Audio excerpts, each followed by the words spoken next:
Episode 1. Are you waiting for the rain to stop, or for someone who won't come anymore? The usually quiet corner cafe was now filled with the sound of rain.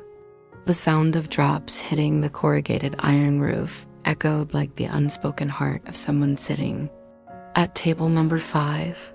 The man was wearing a white shirt, half wet, holding a bouquet of sunflowers. "Who are you waiting for?" I asked, not out of curiosity, but because his eyes, it was as if he stayed still any longer, he would break. "No." "Oh yes, but probably not." He smiled softly, as if the sadness had worn away, no longer strong enough to hurt anymore. He said that this bouquet of flowers is something he buys every year on this exact day. The day 10 years ago, the girl with slightly curly hair sitting behind him on the motorbike said, "I like sunflowers because they always face the sun. If I am no longer here, please buy me this flower, okay?" And she disappeared. Really, a few days later, without warning, leaving behind nothing but nameless torment. Every year, I still bring flowers here, not to give to anyone, just to prove that I still remember, and I am still the person who was loved by someone with such a naive promise. The rain did not stop. The man left when the clock showed 7:07. He put the bouquet of flowers on table number 5, didn't look at me, didn't look back, looked at it, then turned to the bouquet. Inside was a piece of paper with a trembling line. "I don't know if you're still alive, but if you are, and if you ever come back here, then know this, I have never forgotten you. And I forgive you even for the things you haven't had time to apologize for." It rained all day today, and I, an unrelated person, sat for a long time next to that bouquet of flowers, because each of us has waited for someone who is no longer on the bus of our life. Episode 2, I cried without knowing who I was. In the series, Those Who Walk Through the Rain. The rain lasted from afternoon until late at night. At the last bus stop, a person sat huddled under a small shelter. No luggage, no phone, no name. Only the eyes still held something, bewilderment, as if someone had just lost a whole life without knowing to whom it belonged. "Are you waiting for a car?" I asked, even though the last bus left at 8 o'clock. "I don't know. I just sit here because when I hear the rain, I feel my heart shrink like a bunch of dry leaves. And I start to cry." He doesn't remember where he came from, doesn't remember his name, doesn't remember his birthday, only remembers the sound of rain. It's strange. I don't know who I am, but the sound of the rain, it's like the sound of someone who used to lull me to sleep, like a hand rubbing my back every night, like a familiar breath that I can't name. He told of vague images, a blue striped shirt hanging at the head of the bed, a hand with a long scar carrying someone across the street, a small room with a window overlooking a star fruit tree, and a voice, sometimes very small, sometimes booming, "Don't be gone for long, okay?" I don't know who said that, but I'm sure that person loved me very much, and I've made them wait too long. I didn't know what to say. I just kept quiet and gave him my jacket. He hugged it as if it was the last memory left in. The world thought the next morning the man was gone. He left nothing behind except a small note tucked under his coat. If I was ever important to someone, I hope one day they will forgive me for forgetting myself. The rain has called me back. I'm leaving. Sometimes we don't need to remember who we are. We just need someone to remember us. And the sound of the rain will testify that we once existed, that we were once loved. Episode 3, The Bride Who Wasn't Waiting. She walked into the shop as the rain began to whip up the sidewalk. Her white wedding dress had turned cream, the hem muddy. Her hair was tangled. Her cheeks were flushed. Her eyes were dry dot. No one asked anything. No one dared to ask. Only the owner, saw the ring in her pocket, not on her finger. What would you like to drink? Something bitter, the more bitter the better. She sat facing the glass door, her eyes looking out at the rain, as if she looked long enough, that day would return. The day she stood waiting at the church gate, waiting for someone who never came. You are not crying? Cry, cry until there are no more tears, then laugh. Laugh until people think you are crazy. She told of a wedding that had been carefully arranged. Invitations, wedding music, white dress. Everything was ready except the groom. He texted, "I can't, forgive me." Then he was silent. For 3 years, he has remained silent. So why do you still keep the dress? Because I think if one day I can forgive myself, I will wear it to send off the dead part of me for the last time. You chose today because today is my wedding day. Every year I choose a place to wear this dress again, drink something bitter, and remember how I survived when my heart exploded. The rain poured down.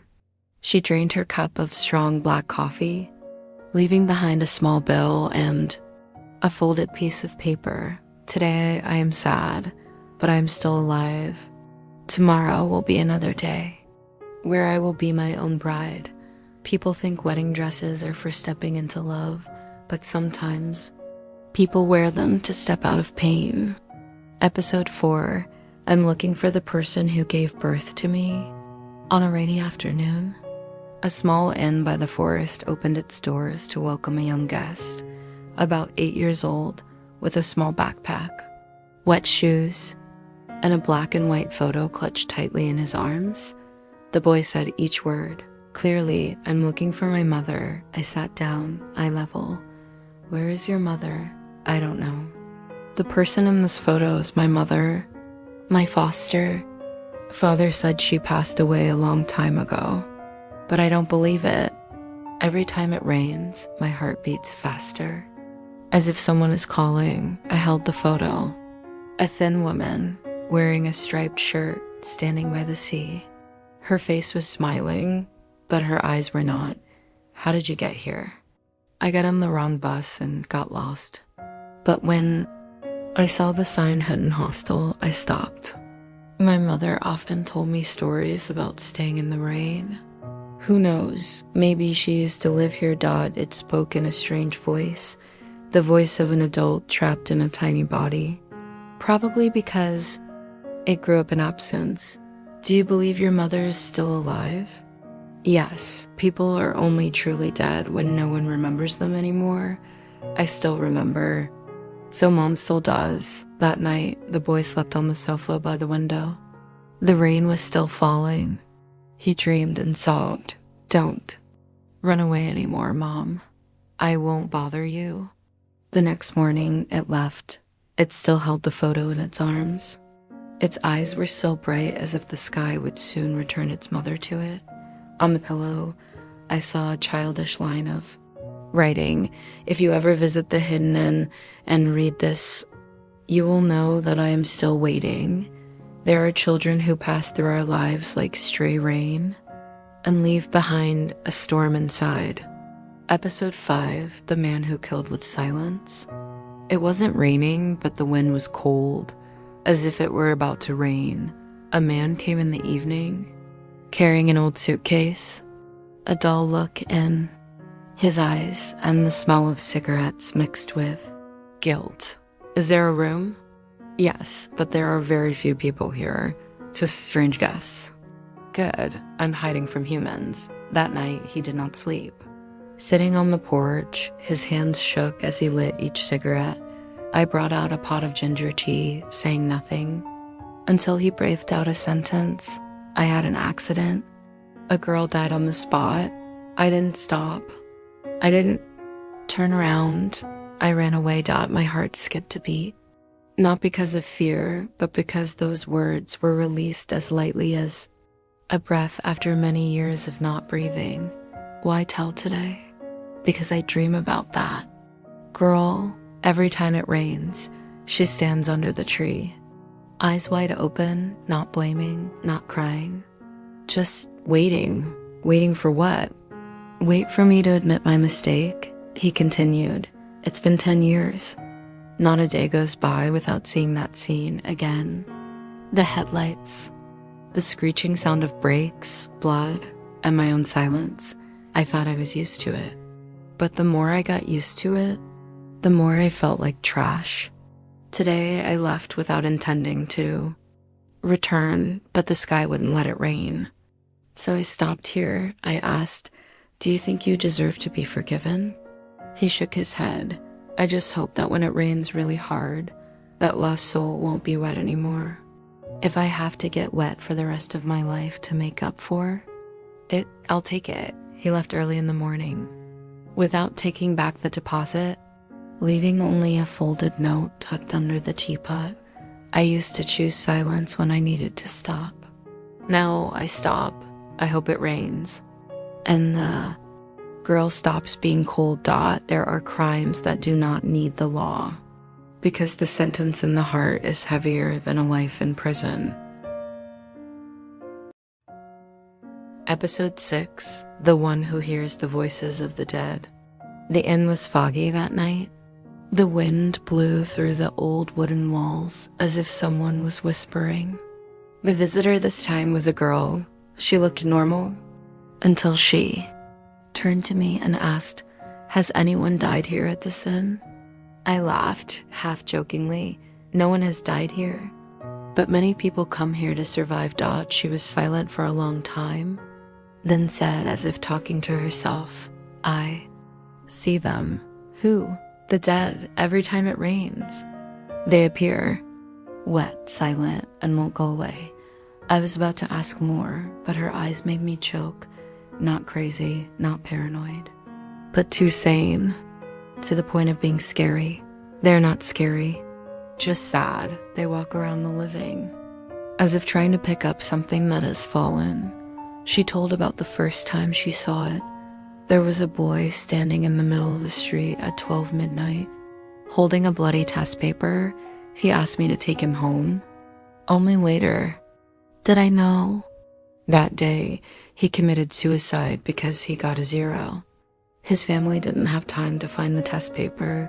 From then on, I began to hear words that had not yet been spoken, see figures that had not yet left.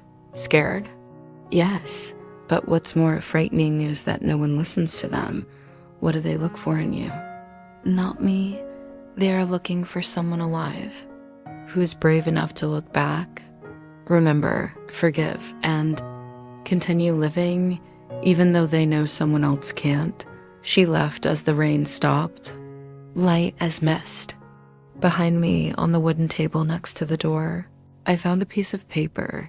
If one day you see me walking in the rain and don't answer, don't call, pray. Some people live as if they were long dead. Some dead just walk away. And among them are people like her, the one who hears the cries in the rain. Episode 7, The Ex-Lover of the Rain. The day she arrived, it was pouring rain. The porch of the hidden inn shrank with each gust of wind. She entered with a torn old umbrella, cold feet, and a frayed woolen scarf. Double room available. Who are you going with? My lover. He always comes late at night, but if it rains, he will definitely come. I was about to ask more, but the way she looked up, her eyes were both trusting and sleepwalking. I just nodded, handing her the room key at the end of the hallway. That night, I saw her. Spread out 2 cups and made 2 cups of tea. One hot, one cold. She sat and waited and laughed and talked to the void. You're late again. It's raining. I know you won't miss it. I brought a scarf, your favorite. My heart grew colder with each word. There was no one, just her and the fragments of memories torn into pieces, released into the night. She was like that every night. Talking, telling stories, laughing alone, sometimes crying without wiping her tears. because she was used to having no one to wipe them. By the third night, I couldn't stand it anymore. Knocked on the door and said bluntly, "Sister, he won't come. If he was alive, he would have come. But if he's dead, you have to let him go." She was silent. Then she slowly opened her wallet and took out a blurry photo. "He died 5 years ago, but we have an appointment. Every year at the first rain of the season, we will meet. Is it a promise from when you were alive?" "No, it was after he died. I dreamed of him. He said, 'Don't be sad. When the first rain of the season comes, I will find you again.' So I waited. And he always came." She left when the rain stopped. Before she stepped out of the door, she turned back. "If one person still loves enough, the other cannot leave, even if he dies. It's just that he doesn't have enough strength to appear anymore. So he borrows a dream, borrows the rain, to meet you." I looked out at the sky after the storm, saw an old woolen scarf stuck on the railing, soaked, like the heart of a lover who never lets go. There are loves that don't need two people to be alive to continue. Just one person remembers is enough to keep the other in the rain. Episode 8, A Letter from My Future Self. She arrived in a windy night. The rain had not yet fallen, but the sky was filled with the sound of birds flying about. She had no luggage. She carried only an envelope, yellowed with a rotten border. "I need a quiet night to read a letter that I wrote to myself." I stopped pouring tea and asked softly, "Old letter?" "No, the letter was never sent. But it reached me yesterday. The postmark says tomorrow." I thought she was joking, but her eyes were so real, like someone who had just stepped out of a dream that lasted several lifetimes. That night, she sat in the corner of the shop with a quiet yellow lamp. The letter was placed in front of her, but she did not dare to open it. "I'm afraid if I read it, I'll know what I have to do. And there's no turning back." Finally, she opened. I saw her read, then cry, then laugh, then calm, as if just let go of something very heavy. She left the old envelope on the table and left before it rained. I was curious. I opened the letter. Just one line. The handwriting was slanted, as if written while the heart was still trembling. "Leave him or else you'll be the one to disappear. I don't understand what happened, but I know." In the small room of the hidden inn that night, there was a silent salvation between a girl and her future version. Some people are saved by the advice of others. Some are saved only by listening to themselves. Episode 9, Two Shadows Under the Yellow Light. That night, the inn welcomed 2 elderly guests, a stooped old man with sparse white hair, and a small old woman who held his hand tightly as if afraid he would get lost. "We need a room with a window. My wife likes to watch the rain." Yes, luckily, there is a corner room left. It has a window, yellow light, and a view of the plum garden behind the house. That evening, I brought tea up. I saw him sitting alone. "Where is she, sir?" "Oh, went behind the house to water the orchids. I didn't see any pots." I didn't hear any other footsteps either. But he looked at me like if I said she wasn't there. I was wrong. Every day, he talked to her a lot. They ate together. He served her food, told her to take her medicine, covered her with a blanket, and copied poems for her to listen to. It's just no one saw her, except him. One night, I knocked on his door to remind him to turn off the light. Through the crack in the door, I saw him sitting there brushing his hair. "To make the air," he said softly. "Her hair is gray, but it still smells good. It smells like the coconut oil I used to use." Then I peeked into the album he had left in the living room. There was an old photo. It was of my grandparents when they were young, standing in front of a plum tree that had long since died. On the back, there was a small line, date of her passing, April 15th, 2019. She passed away 6 years ago. Yet he still lives with her every day. No need for portraits. No need for graves. Just memories and a loyalty. To the end, before leaving, he said, "You sleep well here. You come to visit me in my dreams every night. Where are you going next?" "Ah, to the beach." She said the sunset is beautiful out there this time of year. I watched him disappear around the corner, and I swear to God, I saw 2 shadows cast long on the dirt road, one of his, and one smaller, walking quietly beside him. When love is deep enough, death is just a thin door. Once through, people can still be together, in imagination, in the smell of hair, and the breath that seems old. Episode 10, The Man in the Mirror is not me. He arrived on a cloudy afternoon. He was thin, wearing a thick coat and a wide-brimmed hat that covered most of his face. "Give me a room." Without a mirror, I was surprised, but then nodded. The Hidden Inn had an old room with a cracked mirror that I was about to leave, but he said, "Okay, the old mirror might help." He spent the whole evening alone. No food, no drink, only occasionally passing by the mirror and then stopping. The next morning I found him standing in the garden, his hands shaking. "Landlady, last night I saw myself in uniform, standing in the middle of the battlefield, and I was crying. I don't understand." But he continued, as if afraid he would forget. "Every time I look in the mirror, I don't see myself, but someone I could have been. The father who left his child at an orphanage. The husband who lost his wife in an accident due to anger. The musician who sold his soul to become famous, then burned himself with alcohol and loneliness. The soldier who saved one person, but lost his entire platoon. I don't know which is the real me. Or am I just a failed copy of all the people I had the chance to be?" I gave him a cup of tea and said gently, "So surely, you are the one who carries all their pain and is still alive to tell the story. Then you are real, the only one who does not disappear." The next morning, the room was empty. The key was left hanging on the door. On the wooden table, there is a line written in pencil. I finally found myself, a repentant person, and chose to forgive myself. The old mirror cracked a week later. I didn't replace it because who knows? There might be someone who needs to see another version of themselves, to know they are alive and still have time to start over.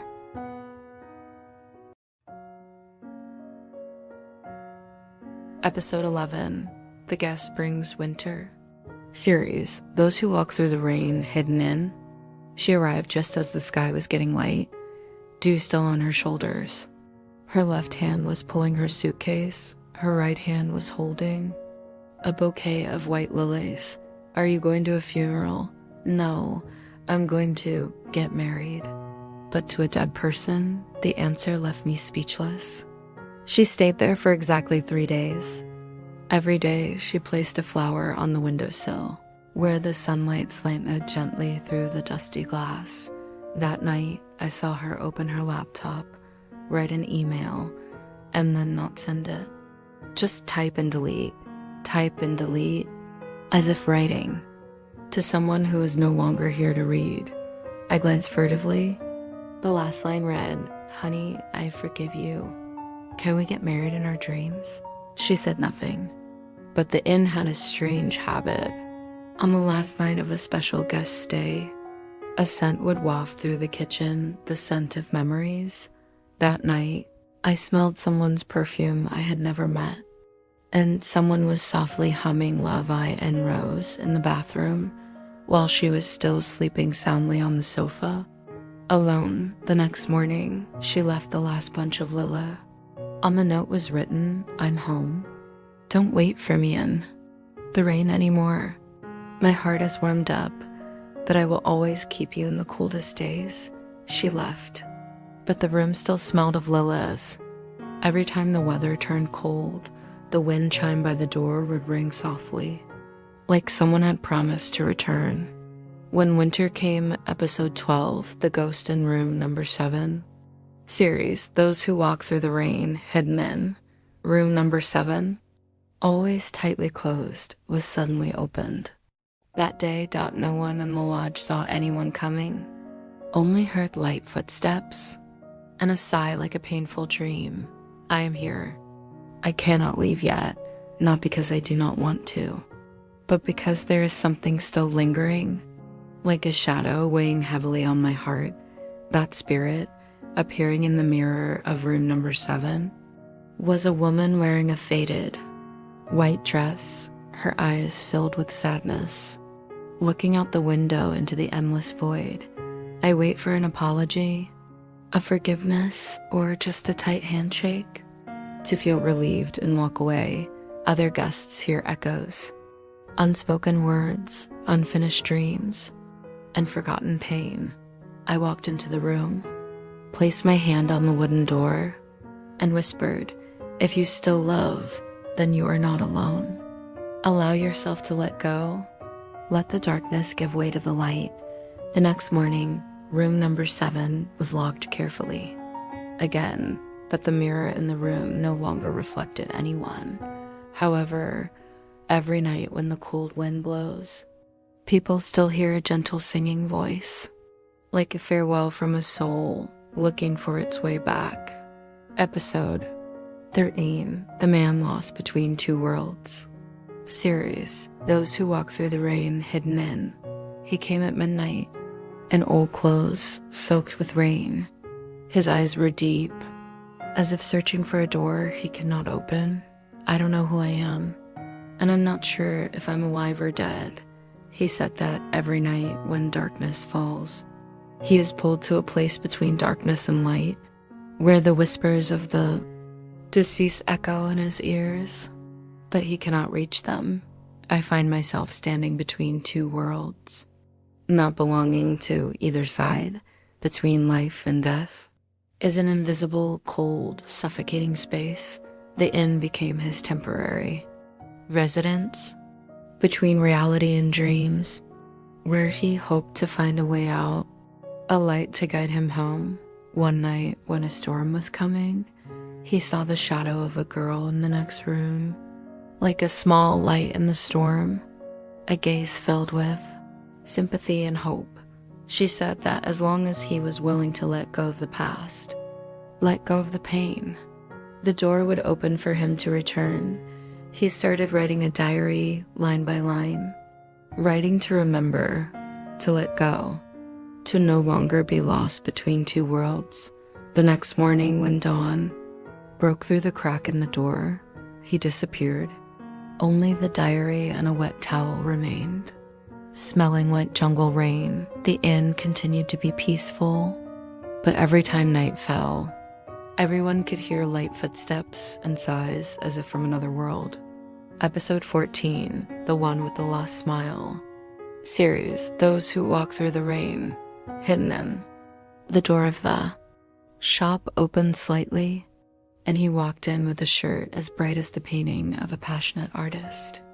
A half smile, eyes sparkling like the mystery of a moonlit night. I am a person who does not know sadness, only knows how to smile, whether it is raining or sunny, whether life turns its back, or no one looks at me. He brought a harmonica with him, playing strange melodies that sounded both funny and magical, making the wandering ghosts in the hidden inn dance along. Another guest said, "You are like a small fire in the middle of the night forest, warming even the coldest souls. But there is one thing. He also carries within him a deep loneliness, like a long shadow behind every step he takes.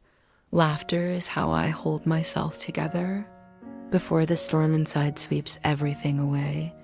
He tells of a strange dream where he forgot who he was, but not how to make others laugh. When he left the harmonica on the table, and a sentence, "Life is long. Don't forget to smile, even if you get lost." The harmonica makes a soft sound every time the wind blows, as if reminding the people at the hidden inn. In the darkness, smiles can still shine. Episode 15, My Own Shadow. Series, Those Who Walk Through the Rain, Hidden In. He came on a moonless night. His heavy footsteps seemed to drag the whole sky with him.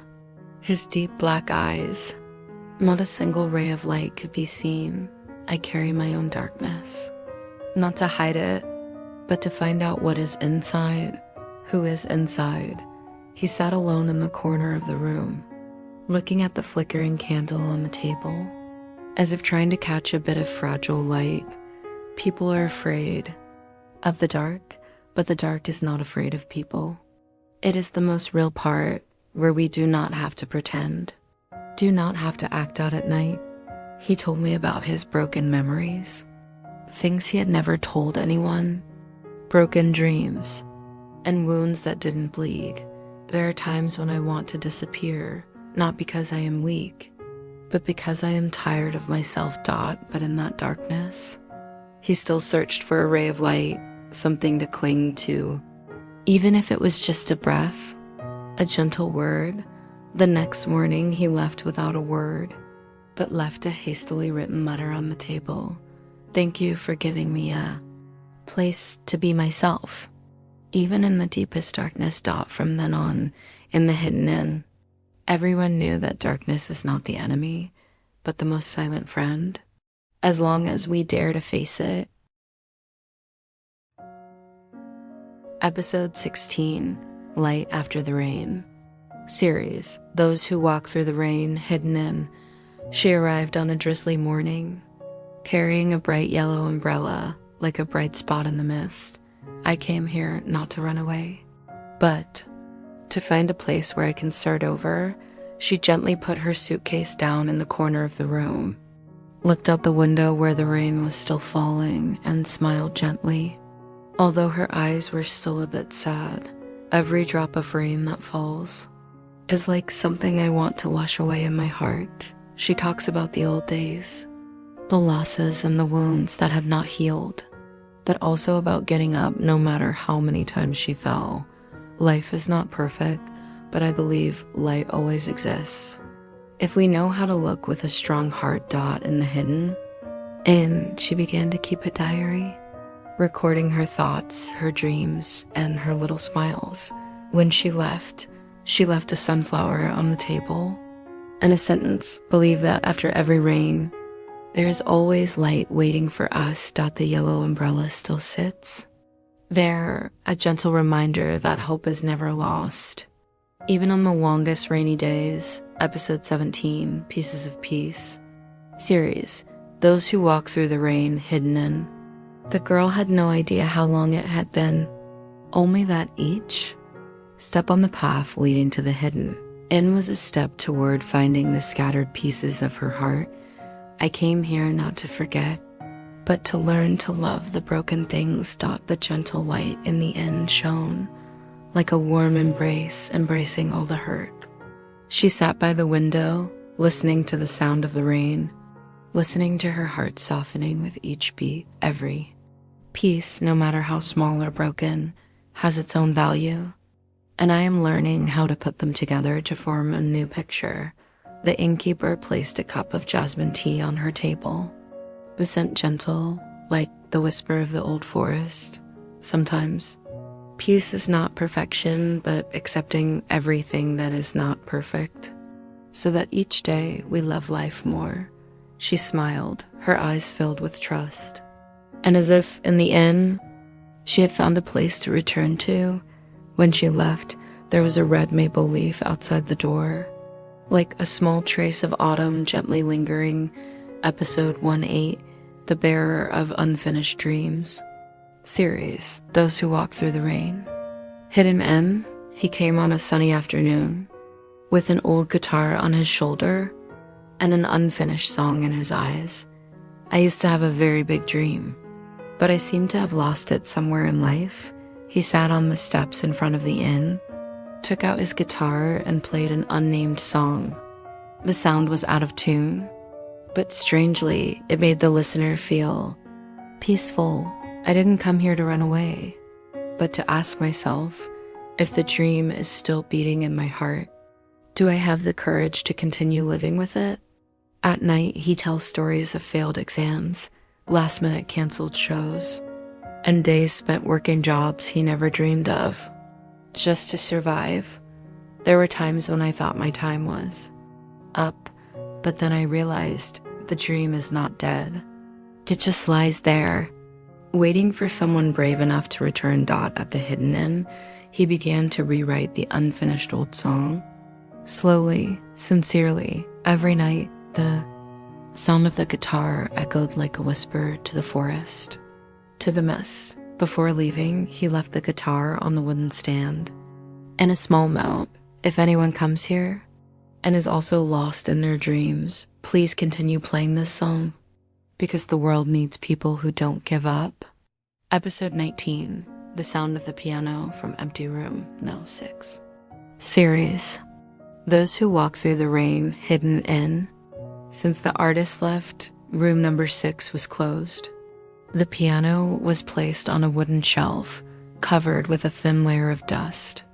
No one touched it, no one entered, until one stormy night. The innkeeper woke up in the middle of the night because she heard the sound of a piano coming from that room. Not an unfinished song, but a complete song. Sad, beautiful, and heartbreaking. She walked over and opened the door gently. There was no one there, only the guitar was vibrating. Is anyone in there? No one answered, but the music stopped, and under the piano stand, there was a new piece of paper. It couldn't have been there before.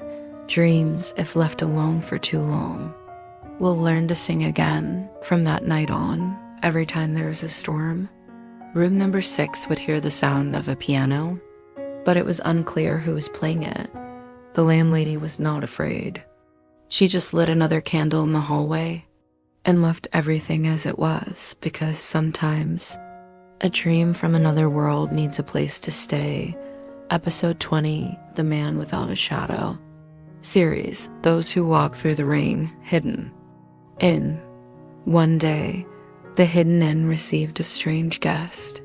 He had no luggage, no name, no age. He knocked on the door just as the rain stopped. I need a room, but please don't ask any questions, and, if possible, don't shine the light behind me. The innkeeper frowned slightly, but still nodded. She was used to strange guests. Here, everyone had their own sadness. Some hid it under torn clothes. Some hung it on the ceiling to look at before going to sleep. But this guy has no shadow. She realized it as he stepped through the doorway. Under the pale yellow light, the floor was bare. No shadow, no print, no mark, as if he didn't quite belong to this world. Night, room number 6 echoed with the sound of the piano again. But this time, the melody had a new note, a low note, lingering like the last breath of a dying dream. The innkeeper quietly walked to his door. "Who are you?" A moment later, a voice echoed out, softly like the wind coming through a crack in the door. "I am the rejected dream. The thing people throw away when they grow up. I don't resent it. I just want to play the last note and then disappear into the night." The next morning, the room was empty. On the bed was a sheet covering the piano. On the table was the complete sheet music, with a handwritten note: "If anyone can still hear me, please don't forget yourself." Episode 21, Dorm number 13, No More Stream Sound. No more forest. Just an old row of houses at the corner of the university.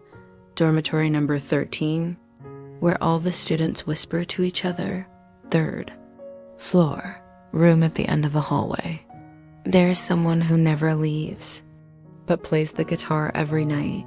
And that guitar, Kai, it's exactly like the one in the Hidden Inn. Same cracks, same broken strings wrapped with red thread. Can't be a coincidence, can't be fake. Lynn, A senior music student, was the first to dare to set foot there. She had dreamed of becoming a musician, but gave up after the death of her brother. The person who taught her to play music, the person who turned every afternoon into a small concert in the sunny kitchen. The room was unlocked. Lynn pushed the door open and saw no one, just the guitar and the unfinished handwritten music. Lynn sat down, put her hands on the keyboard, and suddenly burst into tears. "Is it you?" As Lynn played the opening bars of the piece, the wind stopped. The room seemed to float, and from the mottled wall, a voice echoed, "Do you remember me? I never forget." She continued playing. That piece of music was Unfinished Dream by Churl Ann. But this time, it had an ending, because every song needs someone who dares to play it to the end, and someone who loves enough to listen.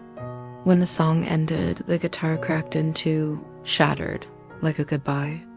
Later that night, Lynn returned, and the guitar was gone. There was only a red string tied around the door latch. She took it off, tied it around her wrist, and walked out into the hallway where dawn had broken through the clouds.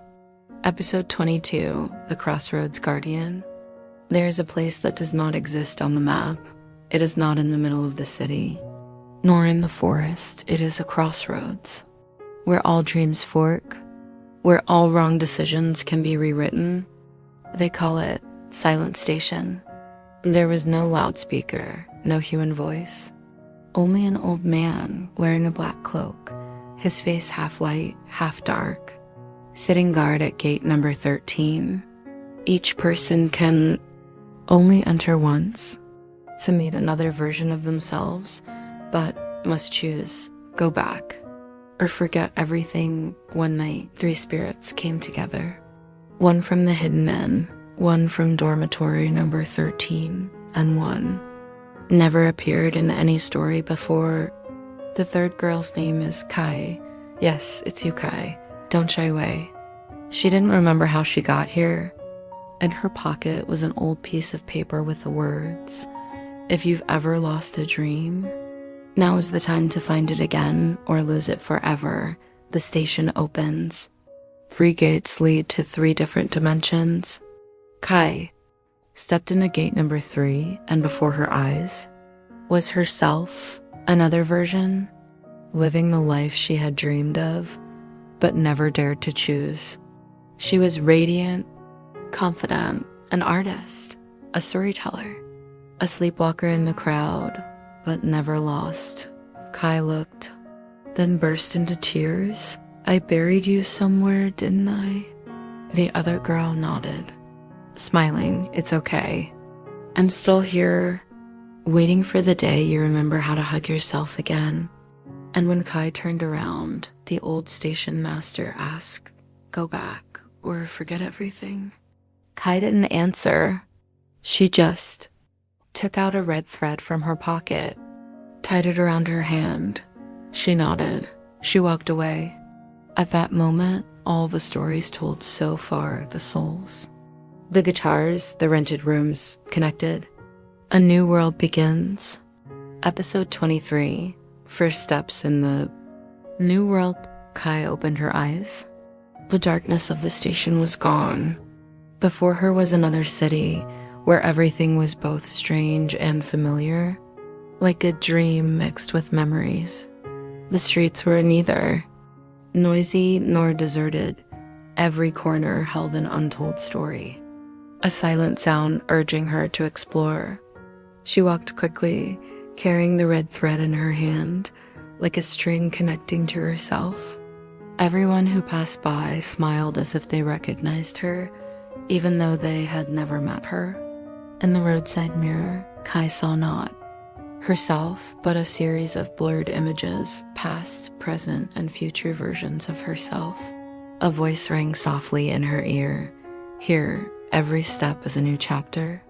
Every turn is an untried choice. Go, Kai. Your dream is waiting for you to master." The city gates had just closed behind her. There was no turning back, only a journey of discovery and healing. Episode 24, Friends from Another Horizon.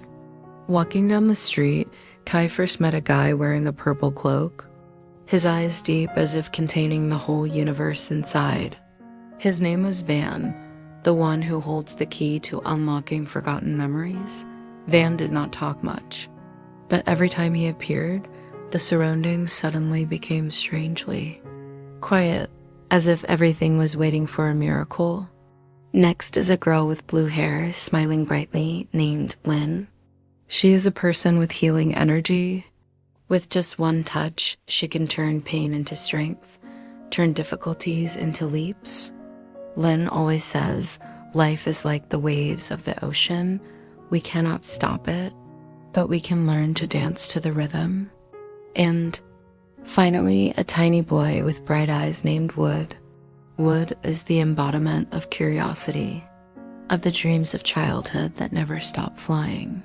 He always carries a backpack full of paintbrushes and blank paper, as if this world is a picture waiting to be painted.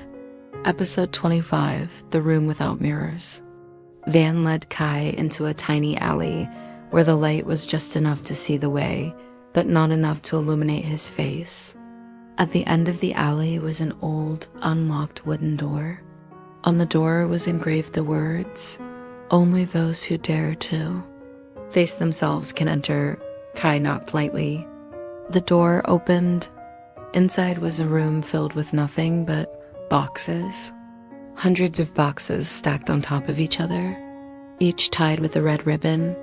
Van said, each box is a memory you chose to forget, not because you were weak, but because at that time, you weren't strong enough to. Hold on to it. Kai looked at the first box. Her hands were shaking slightly. She opened it. Inside was a voice recording. Just one sentence. "Dad, wait for me to come home for dinner." Kai's heart felt like someone was squeezing it, she remembered. That day, she came home late from school, and her father died that night. She sat down, saying nothing. Van did not comfort her. He just sat beside her, letting the silence do its work. If you want to keep it, light a candle. If you are ready to let go, put it in your heart and move on. Kai lit the candle, not to hold on, but to remember. She whispered, "I'm home, Dad." The candle flickered, then went out. One of the boxes disappeared. In its place grew a pot of white flowers. Van smiled. The most painful memories, when embraced, will become the most beautiful part.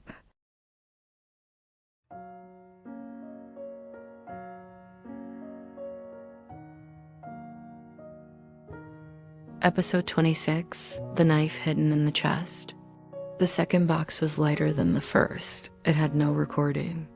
Just a folded piece of paper, red ink. Kai opened it, only to find a scribbled sentence. "I know you won't be able to do anything." A familiar voice rang in her head, the voice of her best friend who had betrayed her in public, just to be praised. Kai clenched the paper in her hand. She felt suffocated, as if she was being held down by a shadow of the past. She remembered that afternoon, standing alone, trying to scream, but no one believed her. "You're weak? Drama queen, don't overdo it." Van still sat there, not saying anything. But this time, he gave her a mirror to forgive. Sometimes you have to see your own face when you are hurt. Kai looked into the mirror. The mirror did not reflect the current image. It showed a 10th grade girl, eyes red, standing in the middle of the schoolyard. The girl did not scream, just bowed her head, hiding all her anger in her chest, turning it into a knife. Van put his hand on her shoulder. "You can choose. Keep that knife for self-defense, or bury it in the ground and let a tree grow." Kai sat down. She dug a small hole in the floor of the memory room. She placed the paper in, along with a stone engraved with the words, "I still exist." She covered it with soil. A green sprout emerged. Not big, but alive, bury a harsh word. To grow a strong part, Van said, episode 27, it's my fault. This box was heavier than the first. 2, it had no lock, but it smelled like an old moldy notebook or old guilt. Kai opened it. Inside was a broken watch. The hands were broken. The battery was leaking. She gasped. It was my fault. If only I hadn't kept quiet that day. If only I had been faster, maybe I could have saved. The watch reminded Kai of a death, not her father. A friend, the one who called her a dozen times in one night. She saw it, but didn't answer. The next morning, he disappeared. Kai sat down on the floor. No one blamed her, but she had blamed herself. Every night for 10 years. Van said, softly, you think you can save people because you are a good person, but the truth is people are falling not because of a stumble, but because of thousands of scratches that no one can see. Kai hugged the watch to her chest. She cried, not because her friend was gone, but because she couldn't forgive herself for such a long time. If he were still here, he probably wouldn't want me to live the rest of my life in regret, I know. Van gave Kai a small white handkerchief. On the handkerchief was embroidered a line of words in silver thread. Sometimes moving on is the best way to apologize. Kai put the broken watch in the box, wrapped it in a towel. She didn't bury it, she took it with her. Not to feel guilty, but to remember that she was once not enough, and grew from it. Episode 28, Lynn, the healer. Lynn is not in the memory room. She lives in a place called the Silent House, a small wooden house nestled in the middle of the forest, surrounded by moss and mist. No sign, no wind chimes, only the sound of the stream flowing, and the light scent of tea flowers like the breath of the earth. Kai arrived. Lynn was waiting. I'm here, Lynn said, without asking any further questions. I know Lynn was not the type to make you talk about your injuries. She placed a cup of tea in front of Kai. The tea was amber in color, but when you drank it, it tasted salty like tears. Kai grimaced. Healing tea always has a taste I tried to forget. Lynn smiled. Then Lynn handed Kai a piece of canvas. In the middle was a circle. Nothing had been drawn on it yet. This is me if there is no more pain.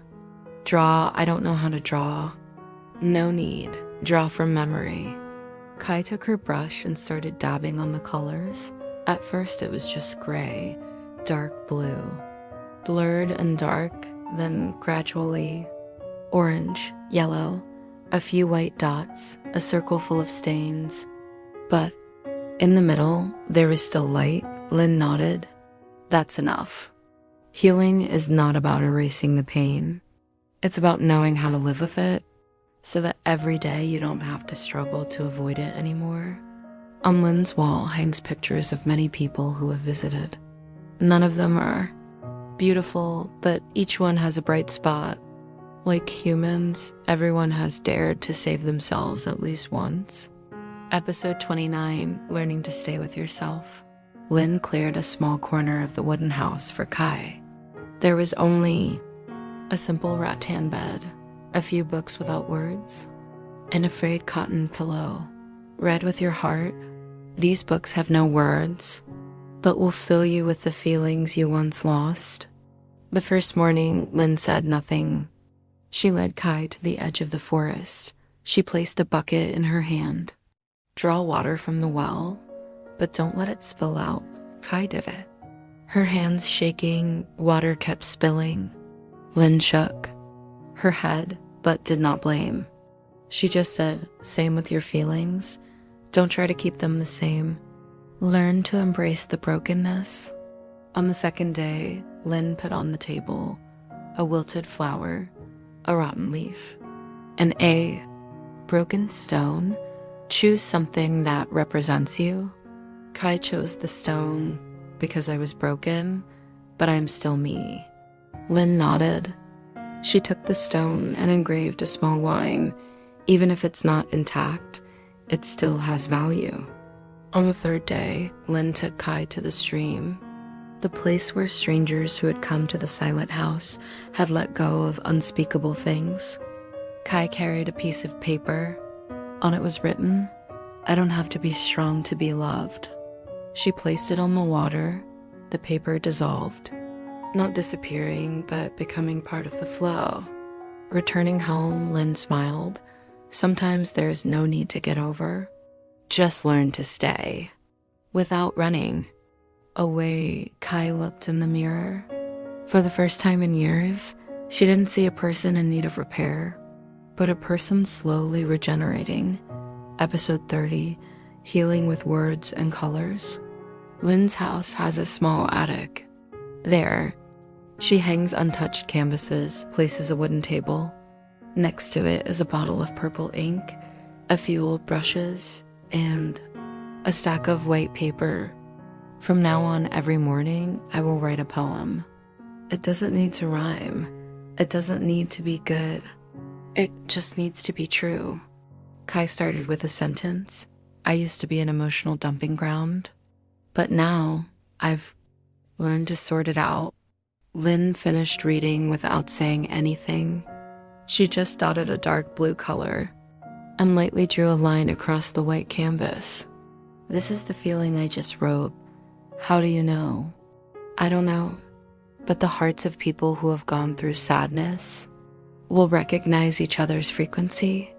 In the afternoon, Lynn brought Kai a box of watercolors. Redraw the memory, but this time, repaint it with the color you want it to have. Not the color it used to be. Kai sat for a long time, and then, instead of the cold room where her father died, she drew a warm kitchen with candles and a bowl of steaming porridge. Instead of her mother's emotionless eyes, she drew her mother's hands on her shoulders, not to deny the truth, but to give herself a gentler version to remember. That night, Lynn turned on some instrumental music. Together, she and Kai rewrote old stories in a new language, poetry, colors, origami, and silence. Every memory is no longer black. It has the orange of the late afternoon sun, the green of hope, and the white of forgiveness. Lynn said, "You don't need to be a poet. Just write like you're talking to yourself, the forgotten version." Kai learned to use color to comfort, to use poetry to name the wounds no one understood, and to use silence to listen to the things that were never said. Episode 31, The One Who Tells the Way Home. Kai stayed at the House of Silence, no longer a guest. She became the keeper of the fire. Every week, Lynn welcomes a few strangers. People who are broken but not broken. Tired but not yet. Defeated. People who have been swallowed by the night. Lynn doesn't talk much anymore. Kai is the narrator. She sat on the porch, opened a white book, placed it in front of the guest. She said softly, "If your memory were a forest, where would you be standing?" Someone wrote, "I am lost." Another drew a tree stump with a small note, "Where I am lost." Kai didn't correct or grade. She just gave them a new pen. Continue writing the next paragraph, but this time, let your heart lead the way, not your fear. Every night, Kai tells a story about a little girl who used to cover a page with black paint, but then learned to dilute it with tears. You don't have to paint well. You just have to paint enough for your heart to know you're alive. Once, a middle-aged man covered his face and cried, "I am 60 years old, but I have never dared to say I am hurt." Kai looked at him. She did not coax him, just gently asked, "So, do you want to start doing that now?" He nodded. She handed him a piece of paper and said, "We begin with the first letter he never dared to write." Kai became a mirror, not so people could see their ugliness, but so they could see clearly. Beneath the dust was a person who once knew how to smile. At the end of the day, Lynn hung a small bell on the porch. Every person Kai touches will leave a sound, and the silent house will become a symphony of those who thought they were broken forever. Kai doesn't need to go far because every guest who comes here carries a path, and she is the one holding the lamp to show the way. Episode 32, The Dreamer. They call that place the Late Garden because every dream there comes a beat late. There are dreams that were once unfinished songs. There are dreams that were abandoned by their owners when they were 10 years old. There are dreams that no one wants to dream anymore, so they curl up and turn grain. Wood, it is unclear whether he is a boy or a girl. People only know that Wood wears a long robe, carrying a bamboo basket full of seeds on his back. Not seeds, but dream seeds. Once picked up from someone else's memory. Every night, Wood walks past sleeping faces, sprinkling a few dreams into their minds, hoping this time they will have the courage to dream again. Kai arrived at Lake Garden by falling asleep while writing in her diary.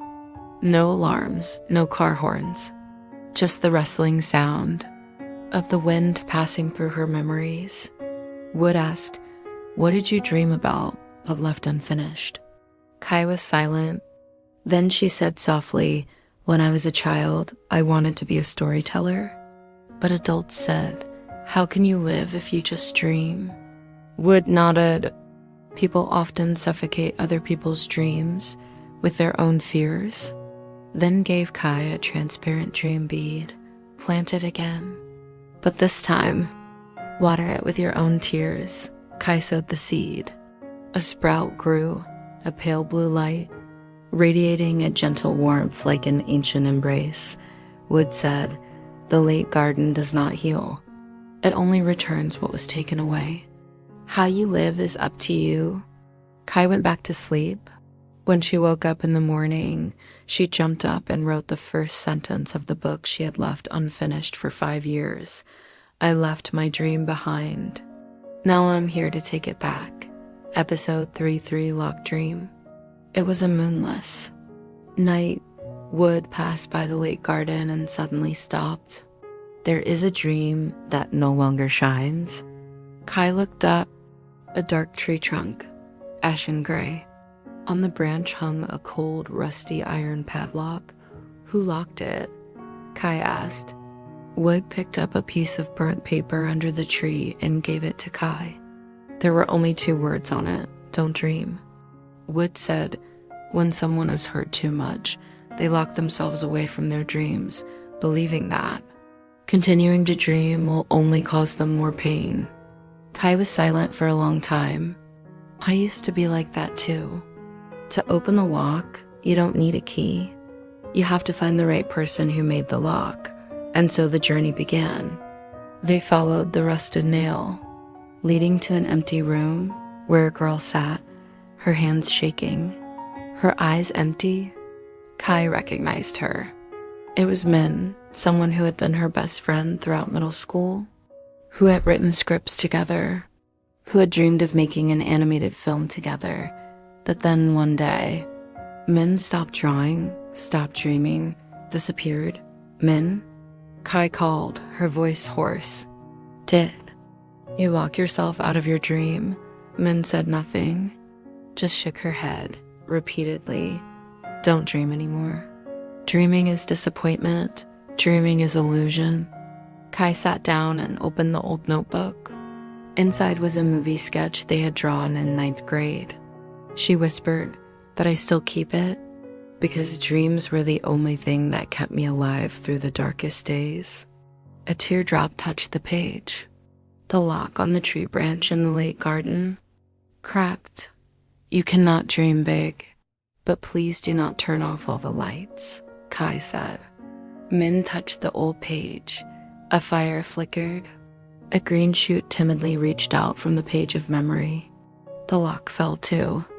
The ground, the sealed dream, returned. Kai and Wood returned to the Garden of Late. The once ashen dream now emitted a pale yellow light, not dazzling, but warm like a lamp in the night. Wood said, "Thank you." Dreams don't die, they only fall asleep when we stop believing in ourselves. Episode 34, Memories Corrode Dreams. Wood leads Kai through a road that has never been opened before. The leaves on both sides grow messy and withered. The smell of damp soil is pungent, like the smell of old buried memories. There is a dying dream. Wood said, his voice low. It no longer creates its own image, but only repeats the damage. They walked in. Before them was a small gray town. The sky was always gloomy, as if it was about to rain, but it never rained. In the middle was a little girl about 8 years old, sitting, hugging her knees in the middle of the road. Around her were scolding sounds, the sound of breaking things, and woodking laughter. "Is she a dream?" Kai asked. "No, it is. A memory that the dream owner has not forgiven," Wood replied. The girl didn't look at anyone. She just kept repeating one sentence over and over again. "It's my fault, it's my fault, it's my fault." Kai shuddered. That sentence was familiar. She had told herself that 1,000 times when her parents divorced, even though she knew it wasn't her fault. Wood put his hand on Kai's shoulder. "To save this dream, we must stop the memory from punishing itself." Kai walked over, sat down next to her, didn't say anything, just cried, gently like water seeping into dry soil. The little girl looked up for the first time. Her eyes were red and swollen. "Why are you crying?" the child asked. "Because I'm like you." "And you've been silent for too long?" Kai replied. "It's not my fault. I was just a kid who wanted everyone to stay together. I used to draw the whole family, holding hands. You did too." The little girl, trembling, held out a folded piece of paper with torn edges. The scribble was a family of 4 standing under a rainbow. Kai pulled another piece of paper out of her pocket. The drawing was identical, only the pencil. Lines were smudged. I used to draw too, but I was embarrassed, so I hid it. They touched their papers together. A soft blue light flared between the 2 drawings. The girl melted into the light. The scolding faded away. It was raining, but it was a rain that cleansed, not hurtful. The dream that was once bound by memories now flies away, light as a dandelion. Fluttering in a morning that never had a sun, Kai turned to Wood, sometimes to save a dream. "You have to dare to sit down with the child left behind inside you," Wood nodded. "Adults do not heal themselves. It is the child within them that does."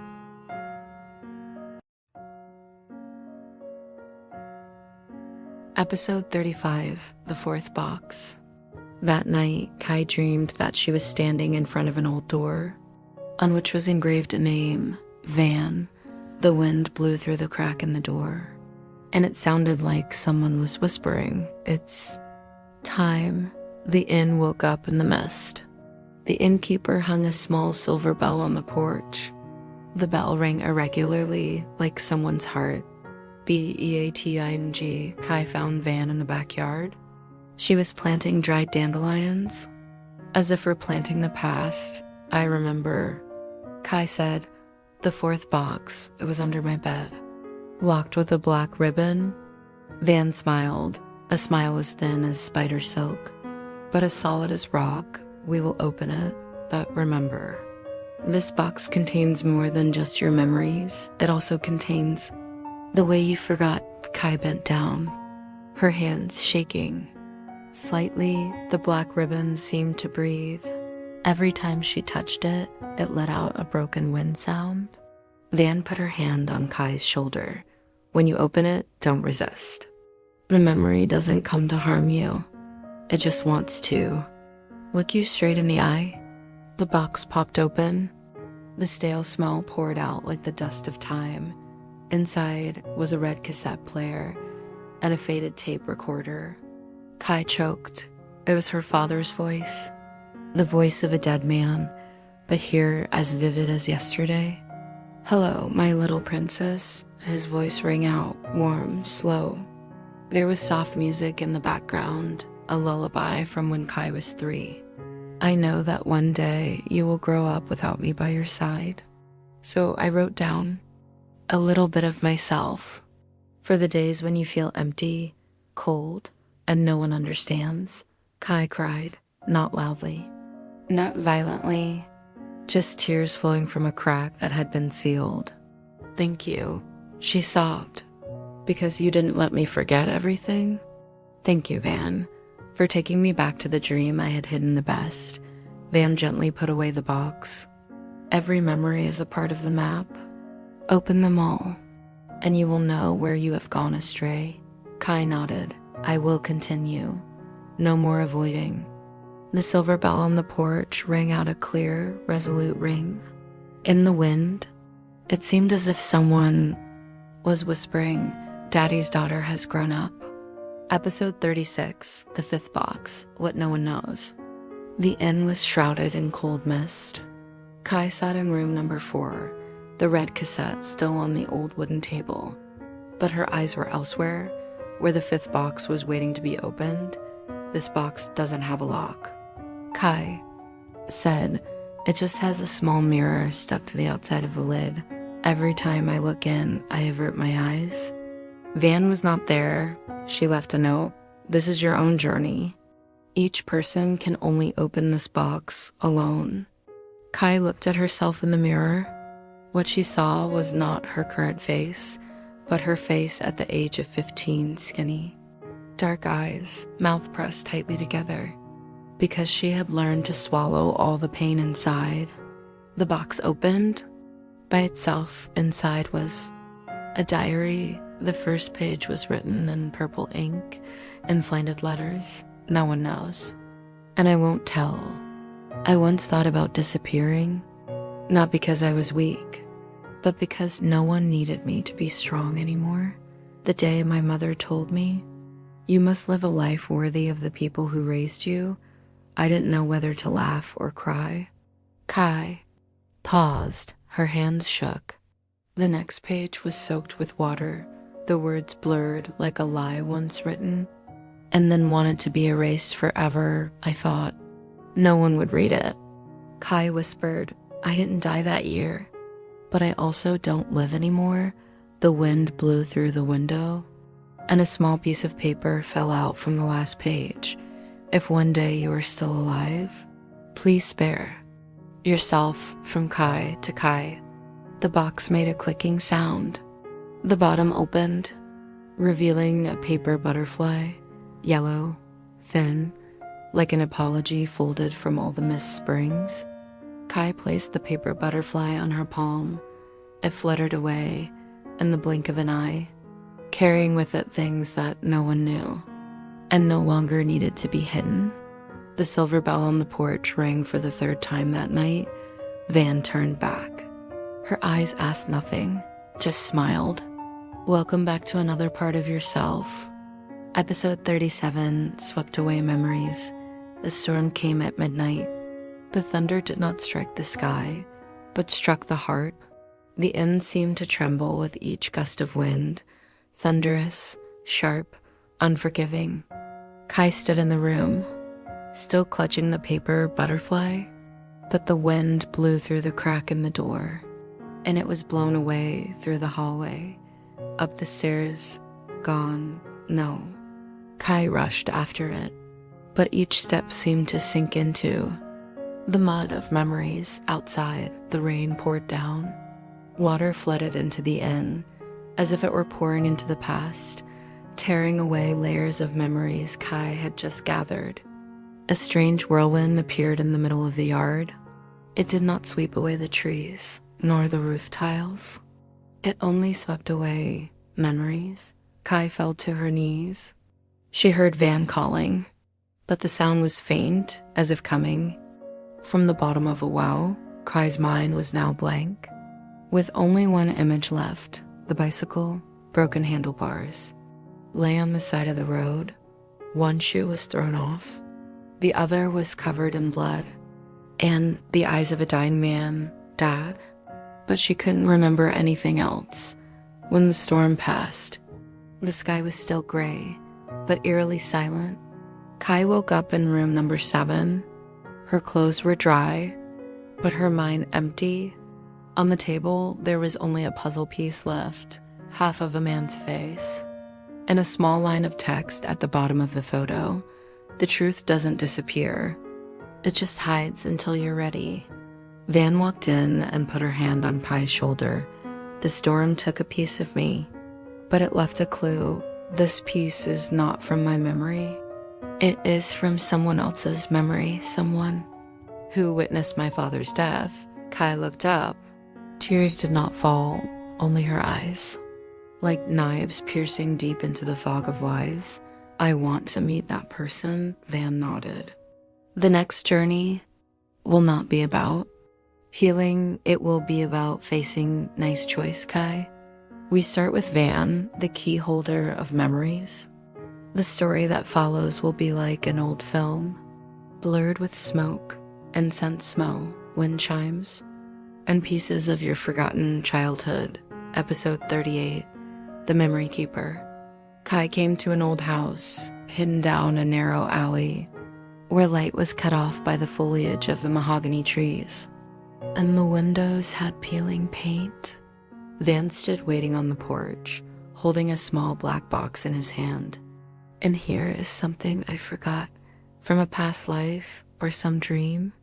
Kai took it, slowly opening it. Inside was a broken-toothed plastic comb, a piece of cloth with a scorched corner, and a half-torn bus ticket. None of it was worth much, but her heart suddenly tightened. Van took Kai into the back room, where the walls were covered with photos of no one smiling. Only their eyes were strangely alive. In the middle of the room, an old projector started playing. Each fragment of memory appeared vaguely. Kai's childhood, the roof during the storm, the stray dog named Saimoy, the call for her mother in the middle of the night with no one answering. You survived, but to live on, you need to remember, not to suffer more, but to understand why you are so strong. Van didn't stay long. When the projector stopped, he left Kai a blank notebook, the leather cover engraved with the words, "Write down the things you thought you lost." And so Kai began to write, one page at a time. Every night, one memory, one step forward. The old things now become fuel for the new journey. Episode 39, the first pages. Page 1, the dirt road and the sandals. That day, the road home was twice as long when it rained. Mud wrapped around Kai's sandals, and each step she took, the sandals sank in. One day, the sandals broke, and Kai walked barefoot, the solace of her feet touching the soft ground, and she felt as if she could touch her loneliness. But little Kai kept walking without crying, just breathing deeply and telling herself, "It's almost there. It's almost there." Page 2, fan noise and summer power outage. Every summer, the small room had no air conditioning. Kai lay fanning herself, listening to the electric fan make a clacking sound like an old man panting. One day, when the power went out, the whole family lit kerosene lamps, and shadows danced on the walls. Mom told ghost stories. Dad played pranks on her. Kai was scared, but still laughed because that was the only night. The whole family sat together. No one watched the TV. No one complained about being tired. Page 3, the unsent letter. Kai once wrote a 3-page letter, intending to send it to a friend who had stopped being friends with her, but she never dared to put it in the mailbox. In the letter, Kai apologized for being jealous, for being silent when someone was hurt. At the end of the letter, Kai wrote, "I wish we could learn to be sad and still be together." That letter, now in a notebook, is like a memory that has never been forgiven. but has been looked back on.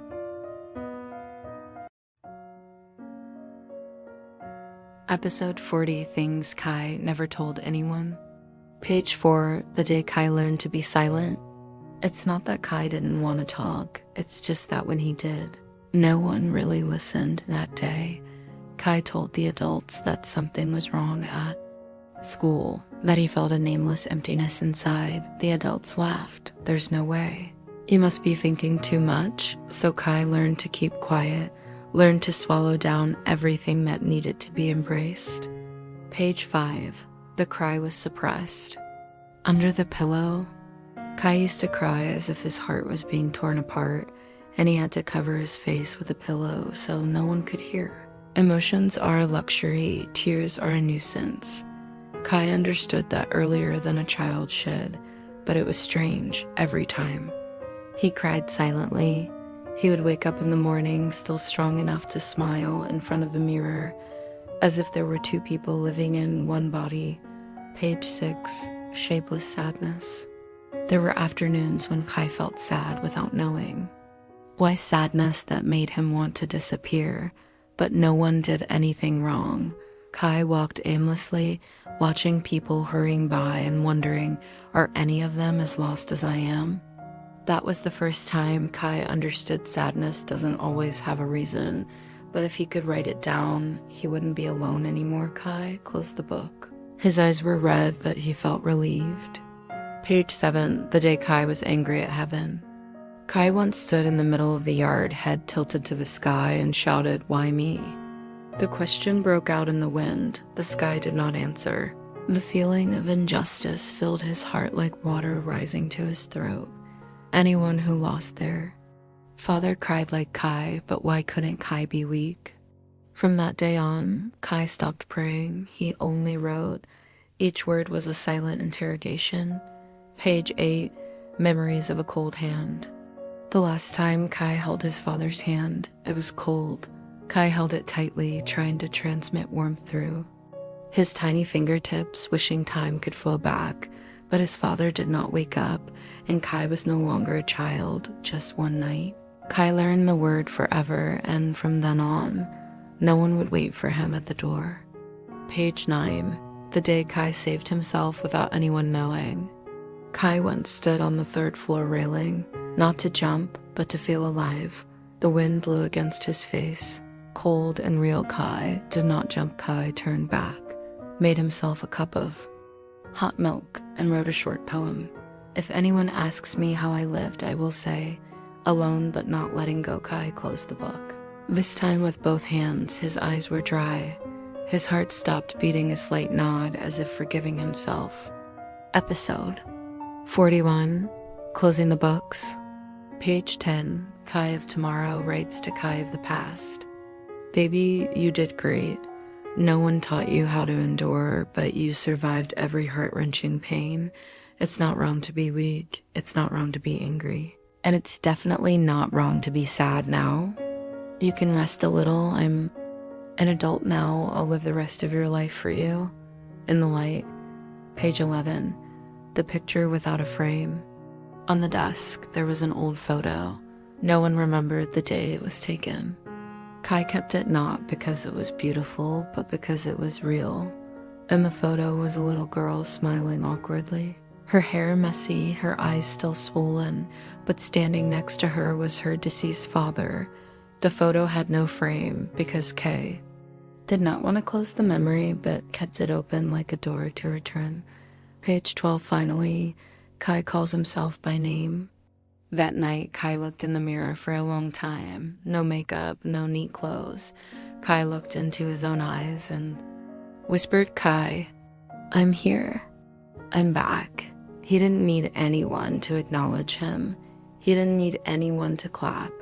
He just needed to hear himself calling his name, and he knew from now on he wouldn't be lost anymore. Episode 42, Lynn, the one who can touch pain without breaking it. Page 1, Lynn appeared one unexpected morning. Kai opened the window. The sky was foggy. A girl with blue hair sat on the steps, holding a pot of hot tea. She didn't ask, "Who are you?" She just handed the cup over and said, "I know it doesn't cure sadness, but it's warm." Kai took it. They were both silent. Kai felt as if someone had cleared some of the dust from his heart. Page 2. Lynn doesn't preach morality, she lives it. Lynn led Kai through a path covered with fallen leaves, saying, "I was once so hurt that I thought I would turn to stone. But you know what? It's okay to turn to stone, as long as my heart doesn't die." Kai didn't reply. Lynn suddenly sat down on the ground, drawing a circle around the two of them with a stick. "From now on, in this circle, we don't need to be strong. We just need to be real." Page 3. Kai didn't dare open the door. Lynn knocked lightly. That was the room Kai had never entered since the day his father died. Lynn did not force him. She just stood in front of the door and placed a small piece of paper. "If you want, I will come in with you. If you are not ready, I will still sit and wait outside. I am not going anywhere." Kai burst into tears for the first time in many years, not because of the pain, but because someone really stayed. Episode 4-3 Wood, the Daywalker. Page 1. Wood appears as if it had never left. Kai was drying books on the balcony when he saw a boy standing under the eggplant tree, holding a white piece of paper in his hand. Smiling as if he was hiding a secret, Lynn looked up and said, "Oh, it's Woodwood." Looked at Kai, holding up the piece of paper. "I heard you once forgot your dream. Let me write this again from the beginning." No one asked who. Wood was all they knew was that since he arrived, Kai's sleep had begun to have color. Page 2. Wood often walks barefoot to remember that he still touches the ground. He often said, "What's the point of wearing sandals? If a dream doesn't touch the ground, it's an empty dream." Kai asked, "Aren't you afraid of stepping on thorns?" Wood laughed. "Thorns can hurt, but you can still feel the pain-losing sensation is what's scary." From that day on, Kai also took off his shoes, at least in his dreams. Page 3. Kai, Lynn, and Wood together in the moonlight room. That night, the power went out. The three of them lit candles and lay down on the floor. Wood said, "The world is so big, but sometimes all you need is a room and two people who know how to listen." Lynn nodded. Kai looked at the ceiling where the moonlight reflected in the shape of the word home. No one needed to say anything more. That silence was warm enough to last a season. Episode 44, Diary of Three Voices. Kai, Lynn, Wood. 1. Kai's voice. Things I never dare to say. There was a time when I called all dreams useless because my father was dead, because everyone left, because I didn't want to remember anything anymore. But then Lynn sat next to me without saying anything. Wood drew a door on the wall and said, "If you're afraid to open it, let's draw another door to start over." I didn't believe it, but then my hands trembled touching watercolors. For the first time I cried, and it seemed like I also laughed. 2. Lynn's voice. I used to think I was just a patchworker. I used to sit in the rain because rainwater doesn't differentiate between tears. When I met Kai, I realized I didn't need to patch anyone up. I just needed to sit next to them, be quiet, and hold their hand when they were shaking. Healing isn't about making someone stop hurting. It's about making them not be alone in their pain. 3. Wood's voice. Dreams are the only thing I believe is real.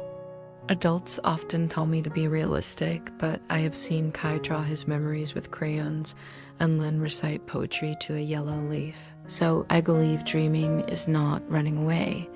Dreaming is how we continue to live gently. Small things that changed everything. Healing wisdom. There are days when I don't know what to write on the next page, so I close the notebook, put it in my bag, and wander down the crowded street, and I meet someone who doesn't ask who I am, just asks, "Would you like a cup of tea?" The nameless book is where people who have missed a beat, missed a love, missed themselves, sit down and tell stories. 3 voices, 1 story, many scratches. But each chapter is a small miracle to keep living. No matter how tired today, eyes don't remember our names. Just remember, you're not alone. And there's a new chapter waiting to be written by you. Chapter 1, When I Don't Want to Tell Anymore. Kai, back then I thought, if I stayed silent long enough, the world would stop asking one rainy afternoon. I packed all the things I hadn't said yet into a small suitcase, no clothes, no notebook. Only one thing, I wanted to disappear, but at the last bus stop, a strange girl asked me, "Hey, do you want a ginger candy? I see you shaking, sacred." I saw him from afar. A man who looked like he was hiding from himself. Didn't ask, "Are you okay?" Because I knew the answer, I just gave him the candy and sat down next to him. Neither of us said anything more, but I believe that sometimes just being there is enough to keep a person from falling. Would? I sat behind and drew the backs of two people. One was as thin as a question mark. The other was as small as a pause I draw an umbrella. Even though the sky has cleared, I draw a cat in someone's pocket because I want to believe that every meeting has a reason, even if they are strangers. Sitting at the same sad bus stop, Kai, that was the first time I told it. In silence, and also the first time I realized there is no need to be clear about everything. There are chapters in life that should be written with hesitation, like the first page of an unnamed book. Sacred, he didn't ask my name.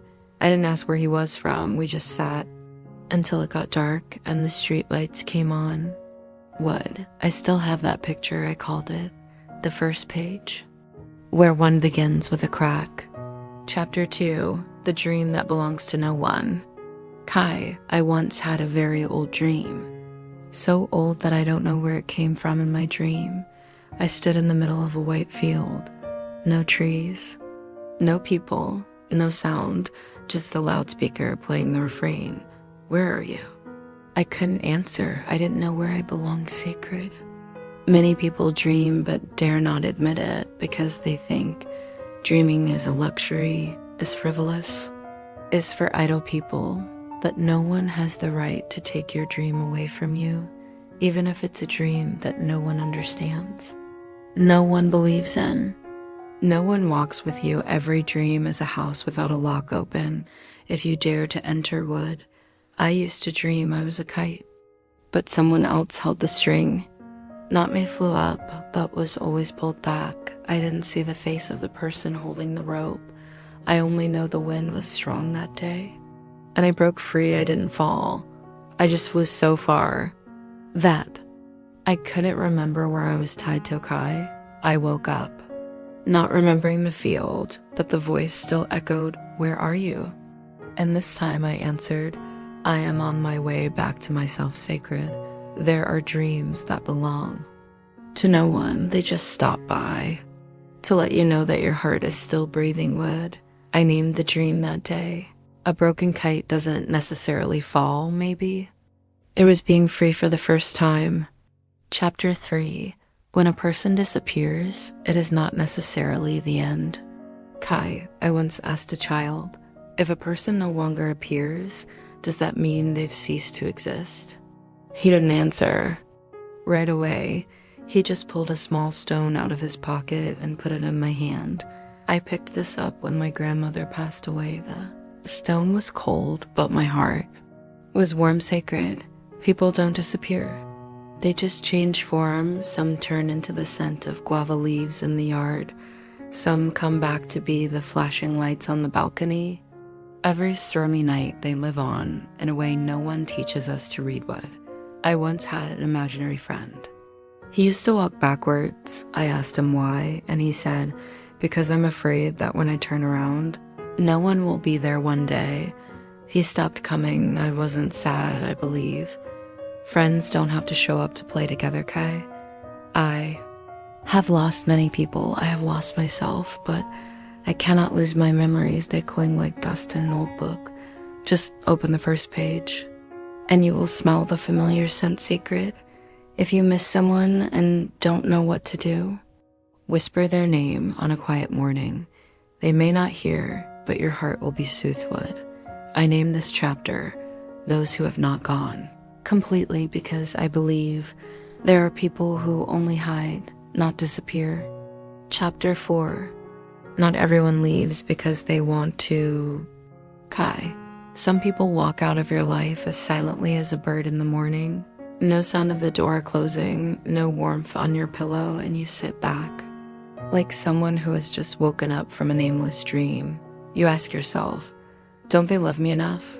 But sometimes, it's not a lack of love, it's just too painful to stay sacred.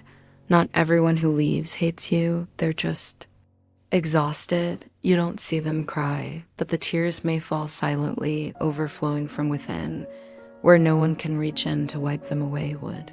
I used to have a cat. It would leave, but then come back once it left for good.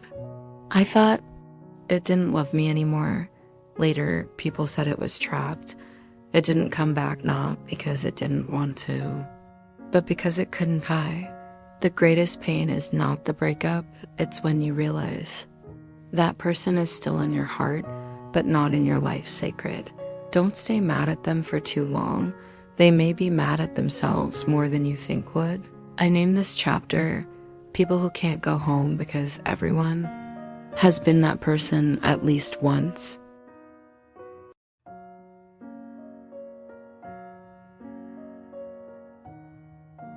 Chapter 5. Those Who Stay Learn to Live On. Kai. People don't talk much about the people who stay behind, the ones who don't get on the last bus, who don't cry, who don't leave. They just quietly clean up the room, wash the last glass the person ever touched, and move on one day after another sacred. I once sat next to an old lady at the bus stop. She said, he left first. Without a return date, but every morning, she still made 2 cups of tea, not because I don't forget, but because I don't need to forget to move on would. One day I gathered the pieces of memories and stuck them on the bedroom ceiling like little stars. I don't cry anymore. I learned to name all the things I lost. In a softer voice, not everyone who stays behind is weak. They are just healing slowly in their own way, Kai. We don't have to rush to forgive sadness. Sit down, have a cup of tea, write a letter that doesn't need to be sent. Then one day, you will realize you have lived on without knowing it's sacred. Recovery doesn't mean forgetting. It means learning to hold memories with hands that don't shake anymore would. I named this chapter, Those Who Stay Behind Learn to Live On, because sometimes they are the strongest people. Chapter 6. Unfinished Business. Kai. There are apologies that come last. There are hugs that exist only in the imagination. There are if-onlys that get stuck in the throat and won't come out.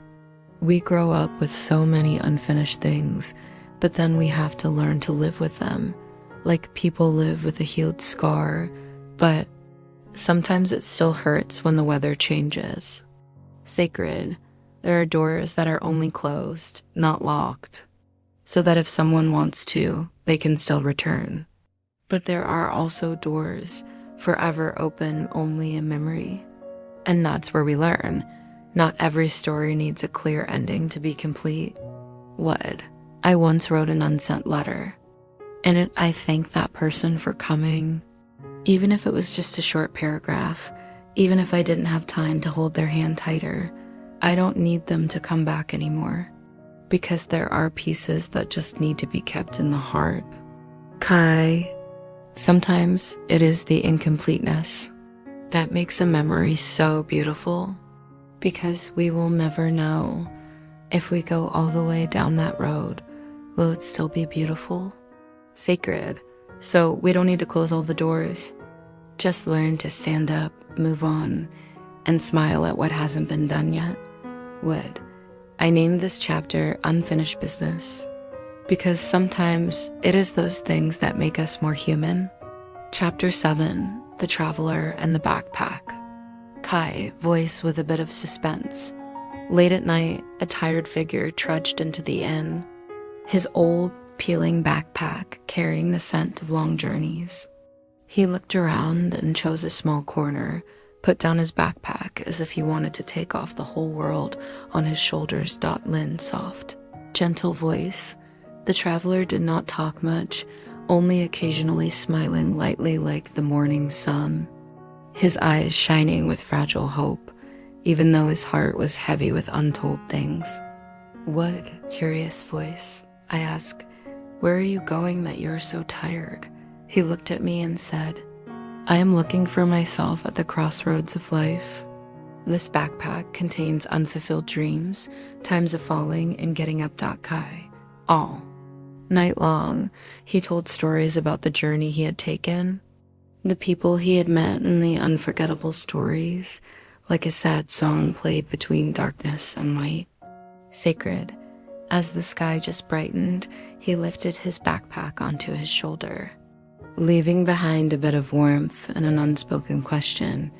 It doesn't matter where you go, as long as you don't forget the way home. Chapter 8, The Woman in the Gray Cloak. Kai, voice low, like the sound of wind passing through the window. As the sky darkened, a woman entered the shop, her long cloak wrapped tightly around her, as if to retain the last bit of warmth. Her eyes were filled with untold stories, the raindrops seeming to blend with that sadness. Lend, gentle, soft voice. She sat silently, not speaking, only occasionally sighing, as if trying to contain a storm in her heart. But her eyes, deep and full of strength, showed that she had fought through many storms. Wood, soft voice, containing sympathy. I asked her, "What are you looking for here?" She smiled slightly, then said, "I am looking for a place where it can be real, where sadness is not something to hide." Kai. That night, the inn became the place where she opened up, told about her losses, the hopes left behind, and how she learned to forgive herself. Sacred. As dawn crept through the window, she passed away, leaving behind a gentle warmth, like a reminder. Sometimes just a place to cry is enough to keep going. Chapter 9, The Shadow Hunter. Kai, voice mixed with mystery, like the sound of leaves rustling in the night. Near midnight, the door of the tavern opened quietly. A man walked in, his skin tanned by the sun, his eyes sharp as if they could see through all the darkness. He carried a jungle cloak and an old oil lamp. Lin, warm voice, mixed with surprise. The hunter did not say much, just sat down in a corner of the wall, his eyes searching as if searching for something lost in the dark of night. I asked, "What are you hunting in the dark?" He just smiled and said, "I hunt monsters not out there, but inside me." Word, young, curious voice. I see him as a silent warrior, struggling with the ghosts of the past, which only he knows how to defeat. Kai. That night, the oil lamp flickered to the rhythm of the story. The hunter shared about his inner battles and how he learned that sometimes only by facing the darkness can he see the true light. Sacred. As dawn broke, he rose, put on his jungle cloak, and left a gentle yet profound message. Do not fear the darkness, for that is where you find yourself.